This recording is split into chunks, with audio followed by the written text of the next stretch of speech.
Thank you for staying with us. Tensions have reached a boiling point in the United Kingdom as widespread protests turned violent in response to a devastating knife attack that left 3 girls dead and 10 others injured at a children's dance class in northwest England. The unrest, which has resulted in vandalized buildings, injured police officers and multiple fires, has been described as one of the worst to hit the nation in over a decade. Since Saturday evening, authorities have arrested 147 individuals in connection with the protest, according to National Police Chiefs Council. British Prime Minister Keir Starmer has strongly condemned the initial attack, vowing that those responsible will face the full force of the law in the coming days. As the situation continues to unfold, a former chairman of Nigerians in Diaspora Organization, NITDO, Alistair Shoyode, joins us via Zoom from the United Kingdom to provide insight into the ongoing crisis and its implication for the nation. Good morning and thank you for joining us. Thank you very much for having me. Now, perhaps you give us a perspective of what really transpired before we saw what has been reported as one of the worst protests to hit the country in decades. How did we get to this point? Well, thank you very much.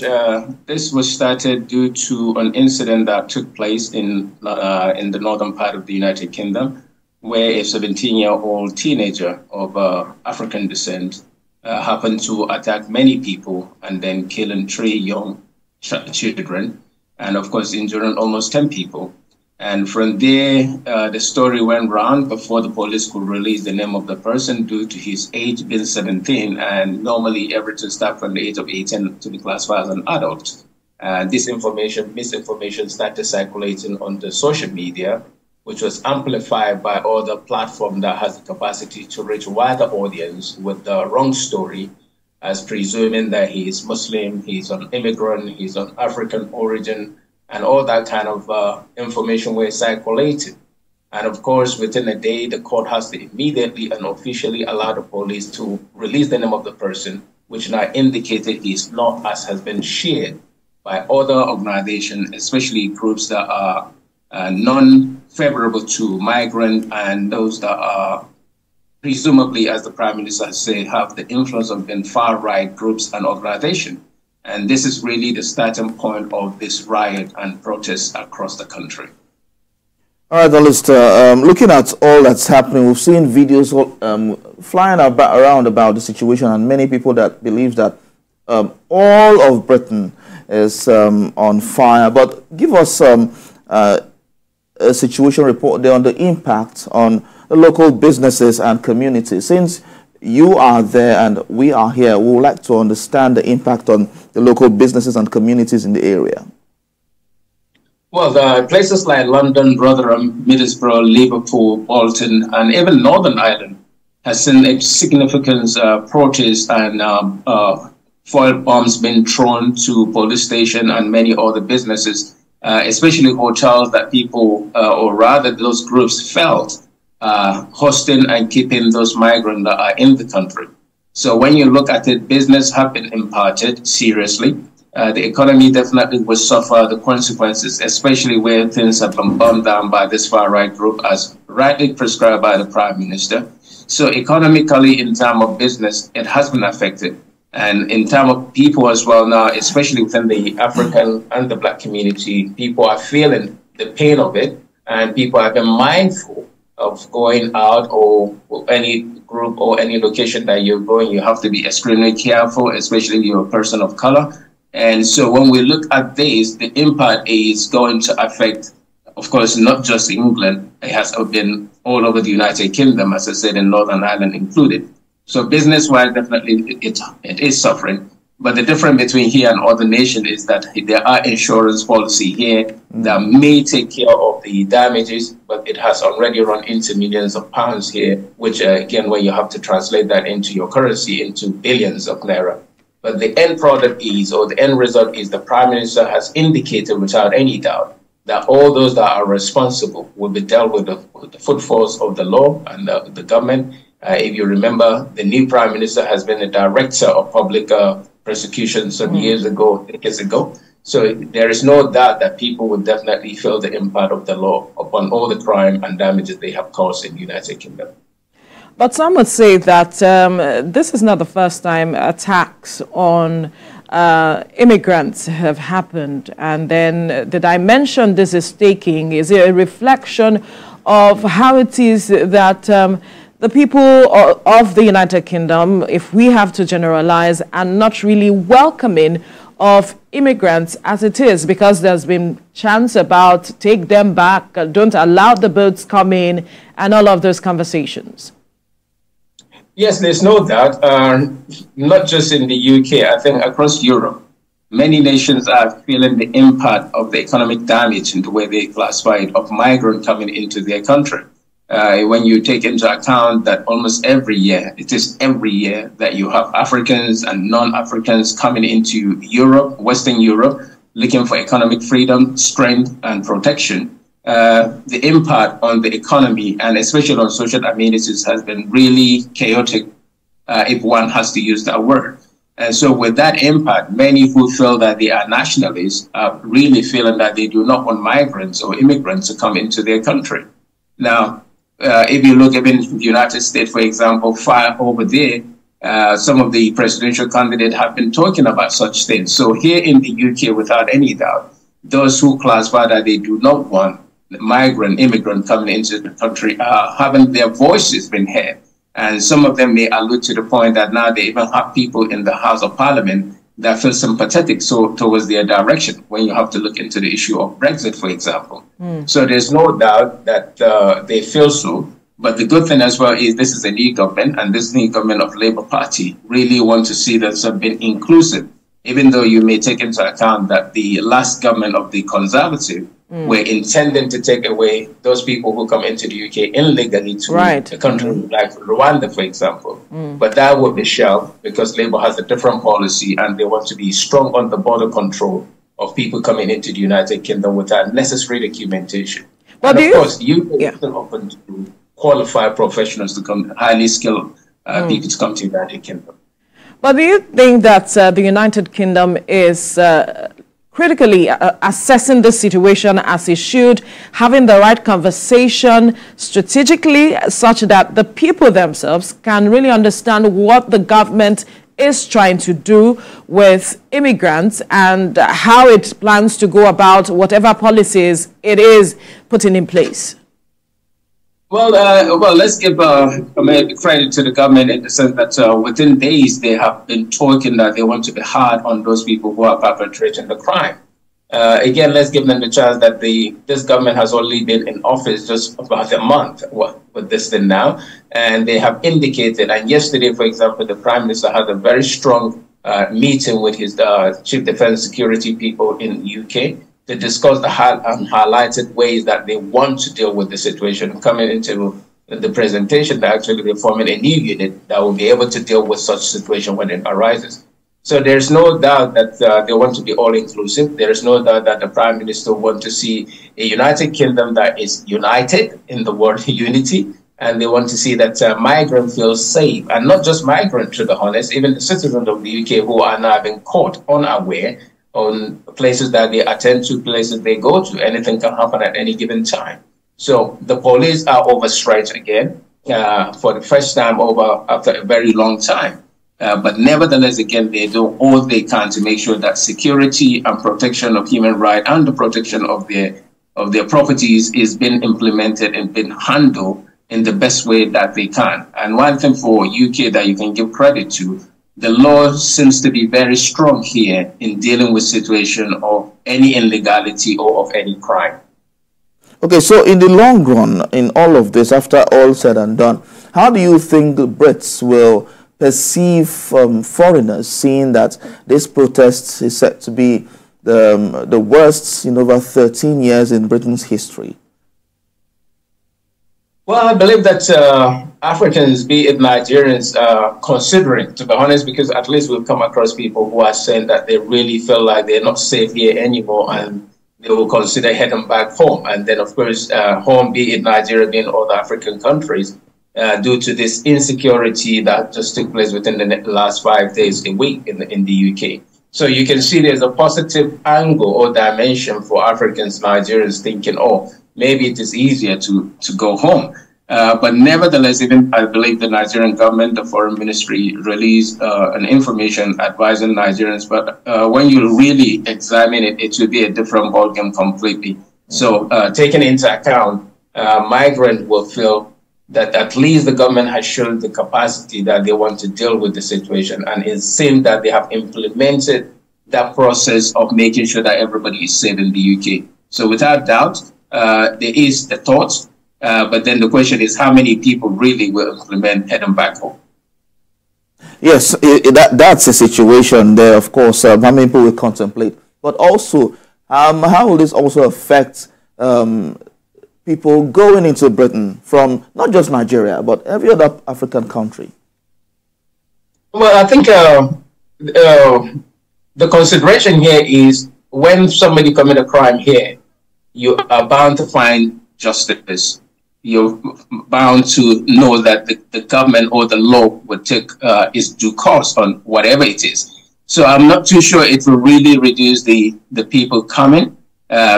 The key thing is definitely people will avoid those locations that have been mentioned where the protest and the riot is taking place. They will definitely avoid it, but it may not reduce the impact of people living in Africa as of now due to the bigger challenges that we encounter in Africa and Nigeria, more than the less that is been faced over here. And sometime again, due to this, people might even feel that it is even better for them to quickly run in now because the government is trying to protect immigrants that are in the country. But the reality as well, it has really dampened the economy and the economic growth of the United Kingdom due to the impact and the influence of more numbers of people coming in. For example, if you look at the NHS, it's been challenged because people demand them more. If you look at education, people who come with their children, they are putting more pressure on local government amenities. So those are the criteria that gives this far-right little numbers the opportunity to hide behind migrants to cause the riot that they have always been thinking that they can create and deal with. But as I say, following the due process of the news all around, the Prime Minister is hard on dealing with the situation, and he is without any doubt making sure that they can open the window that UK is still the best destination for people to come to, especially people that are highly skilled, people that are professionals, people that have something to offer the economy in terms of their career, entrepreneurship, and value added to a nation building. Interesting. Let's talk about perhaps the travel advisory from countries like Malaysia, Australia, Indonesia, and even Nigeria. Just weeks after the UK issued a travel advisory to Nigeria because of the protest that was to take place in the country. Now we are seeing Nigeria, return the same favor, if I may call it that way, issuing a travel advisory to its citizens to avoid areas of protest. Let's talk about what this means and if there's any impact or what you read from all of this communication we are seeing in the part of travel advisories. Well, I guess we have to see the Nigerian fact. Of course, when Nigeria saw the travel advice, people were doubting it first and foremost to say, is it really genuine travel advice from the Ministry of Foreign Affairs or from the Nigerian High Commission advising Nigerians in the United Kingdom to avoid different locations that the riot and the protest is taking place. When you now put that aside, then the question is, what is the strength between the two nations and other nations that are advising this? There is no doubt that it is credible. It is worthy to advise because that is what nations should do about their citizens who are in different nations. And so it gives Nigeria the opportunity to, if you say, hit me, I hit you, or scratch me, I scratch you, kind of a theory, whereby they're advising their British citizens not to go to Nigeria or to avoid the different places in Nigeria. But reality, let's quickly think of it. We have 200 plus million population in the country. We have millions of Nigerians coming to UK or live in the United Kingdom or passing through United Kingdom. The number of British that goes to Nigeria is 0.001% compared to Nigerians. So it is good that we give that advice because we are not a nation and we're an independent nation. but I think I'm not too sure that it will have a bigger impact on Nigerians living. And I would prefer, for example, later on to have a data analysis and seeing how many Nigerians really are living UK, heading back home within the period, and asking them if they were really living or going on holiday because of the riot in the United Kingdom. Interesting. So let's also look at how the police has been handling this matter. There are reports that some police were attacked in the process of trying to douse the tension or trying to protect protesters, and we're seeing some attacks on even their vehicles. Talk to us from what you have seen, watched, and read, how the police has been able to manage this. I recall you mentioned earlier that the police is looking like they are being overstretched to handling this matter, and the riot doesn't seem like it would end anytime soon. Yes, I would say the police definitely are overstretched because now they have to pull resources from all the police units across the country in order for them to streamline it to those directions and those locations where the riot is higher than normal.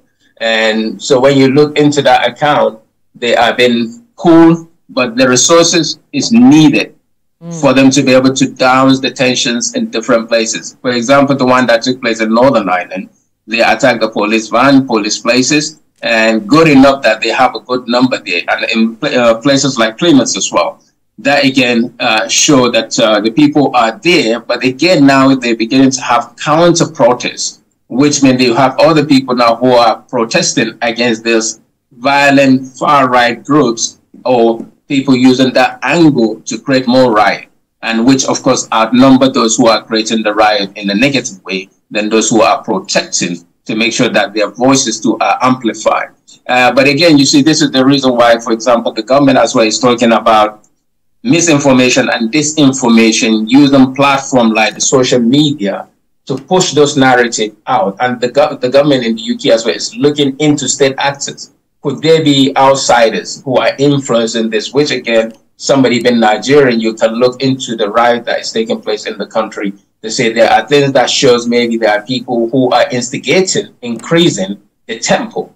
But nevertheless, the police definitely are looking into all the videos, and you can be rest assured that at the end of the day, majority of the people that have committed crime will be found already. For example, people have already been going to court, which is another thing that you can see within days, people are already appearing in court, which is something a nation like Nigeria should emulate, whereby when crimes are committed, rather than allowing it to continue to drag for months and years without ending, immediately deal with the situation, because that then will send messages back to people who are thinking or planning to do similar thing in the near future. But looking at all that has been done so far, there's been this, people have been comparing the speech of the Prime Minister of Britain to the President of Nigeria, but that's on their side. But in all of this now, what can the international community do to help Britain handle this situation as well? I like that question because I'm not too sure if the international community can do anything. The best thing I think the international community can do, and countries is in this situation, probably is to tell their citizens not to travel, especially those who don't have the equipment to travel, especially those who just want to migrate for economic reasons, to tell them like the danger already that you will encounter on the road, on the sea, in the air to get to Europe and then find your way into United Kingdom is going to be harder. It is already hard, but it's going to be even harder. And then the consequence of arriving and finding a place to stay will only challenge you to utilize the opportunity or the resources that you have, be it money, to see if you can set up something where you are. Because when you have this energy to move away from your country, it means that systematically you actually have energy that you can build a new life with the resources that you have in that particular country. But nevertheless, we always think the grass is greener on the other side. But if people have to move, then people definitely have to move. And when they do move, it will only enhances the quality of remittances back to these individual countries. For example, as you know, Nigeria generates more than $20 billion dollars remittances back home, and which is a major contribution to national development beyond any other industry that I can think of in Nigeria. Even the oil we're talking about does not contribute to national development as much as the Nigerians in diaspora have been contributing without all these negative challenges that we keep hearing. Yes, so in all of this, what parts do immigrants play in Britain's economy? Because it's easier for a lot of people to believe that immigrants play no part in any economy whatsoever. So for Britain so far, what parts do they play, and how can the immigrants and the citizens have a harmonious relationship together when all of this is done? When you look at the NHS, which is the health service sector, there's no hospital that you will go to, you will not find migrant immigrants contributing a high proportion. No. Even within the Nigerian community here, thousands and thousands of medical doctors and people working in the health sector is high. If you look at the Nigerian contribution, it may be contribution, but in terms of investment, even if it is into properties, it's more than 20 to 30 billion pounds sterling. Now, all that is contribution, but nevertheless, again, let's take into account that they actually live here in the United Kingdom. They are not illegal immigrants. But even Nigerians that have invested in this country, you can definitely count it into hundreds of millions of people who don't live in this country, are not legal citizens of this country, but in their investment portfolio to do, for example, properties, that run definitely into billions because they have properties they bought and they contributed. So internally, the number of Nigerians that we mentioned, officially the United Kingdom says there's more around 400,000 Nigerians in the UK. Documented and undocumented, first and second generation takes us into that millions number that we're talking about.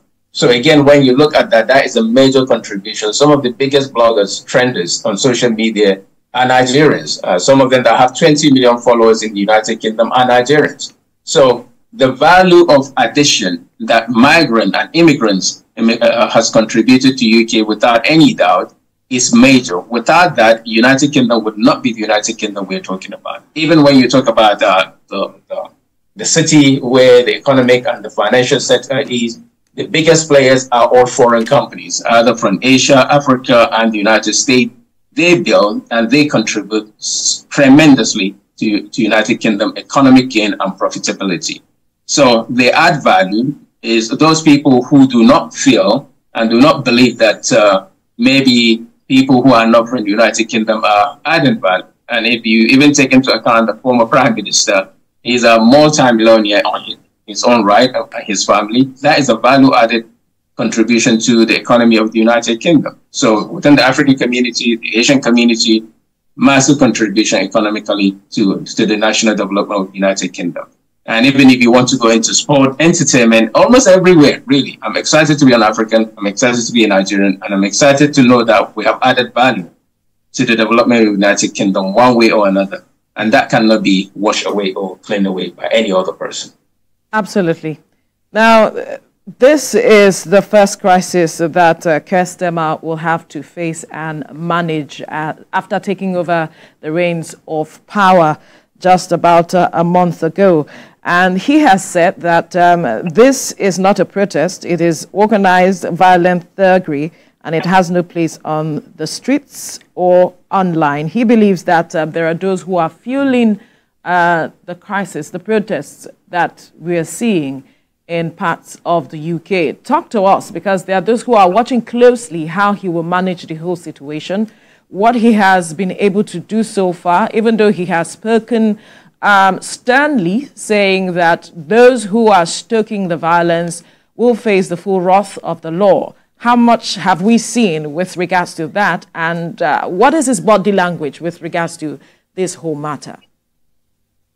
Well, as a former prosecutor of public disorder, if I may call it that, decades ago, people will know that he cared for humanity, and he has reason to do so, and he has openly says he cared and has been standing for the rights of people. So that is a good thing that comes on board with his office as now the Prime Minister. They made a lot of promises through their manifesto that they are there for the people and ordinary people. Been one of the significant point of Labour Party. So immediately within days, he has already called in the top security officers, Cobra and the rest, and they have been having this engagement. The Deputy Prime Minister likewise has been talking about it. They're going to be hard on the crime that has been committed and the damages, and so people will not get away with it. So I think it gives confidence to the community, it gives confidence to the nation, and it gives confidence to Great Britain that something is going to be done. But like somebody mentioned, Dr. Square, he said the far right is extremely adept at cynically exploiting strategy as a mechanism to mobilize on the street and try to affect political changes in the country. So if you already believe something about religion, they are already dealing with it and they want to handle it. The key point now is people watching that the law has become effective and people reading and seeing that those people who perpetrate this crime and this unnecessary riot have been dealt with. And as I said already, with days gone, people are already hearing these people are in court and appearing in court, talking about it, and they will definitely face the consequences. I think the Prime Minister absolutely has the strength, he has the embodiment, he has done it before, and he can do it again. Interesting. But there is a certain Tommy Robinson who is said to also be making inflammatory online statements, and the matter of the role of the social media in this whole riot, how Keir Starmer has been able to also manage this, because there's been calls for the owner of X to be brought to book as well. In the mix of all of this, how is he handling the social media as well as those who have been pointed out to be stoking this violence? Well, the UK Technology Secretary, Peter Kell, has already started meeting the social media owners. And what they classify to be armchair talkery would not be accepted anymore. And they want to really see that the social media platform could be responsible for creating and increasing the level of misinformation and disinformation to the point that damages and riot is taking place and properties have been destroyed. As we can see, people been injured. And so they are key, they are ready. Mr. Kell said he has been very clear that it is unacceptable that people are using social media to cause damages, distress, and destruction to our communities, meaning the United Kingdom communities. So I think there will be a law coming very soon that will deal with this situation. And that is why, again, when you look at it, even countries like Nigeria, to say, yes, there could be situations that really social media need to be gauged, need to be controlled, need to be monitored. And where people commit crime that are unnecessarily not legal, they need to face the law, be it in Nigeria, be it in the United Kingdom. And with that, really, we can reduce all this unnecessary misinformation, disinformation that is circulating in both countries, Nigeria and the United Kingdom. But at least here, they are key, and you will know that it will take place within a month, as opposed to other nations, be it in Africa or Nigeria, that takes time, and people do not really want to take control of situation that they should. And so here, let's see what happens, and it will be good for nations once in a while to copy where something has been profitable and productive, to do likewise for the sake of But you know that the perception of the people also matter. They feel that you want to gag them. Remember when at some point the Nigerian government talked about, imposing a law on the use of social media, and we saw how organizations came out, non-governmental organizations came out, and a lot of persons came out reacting that that was a way to gag people from speaking. But as it is, how do we manage that? The point here is you are controlled. TVC is controlled by NBC or other organization.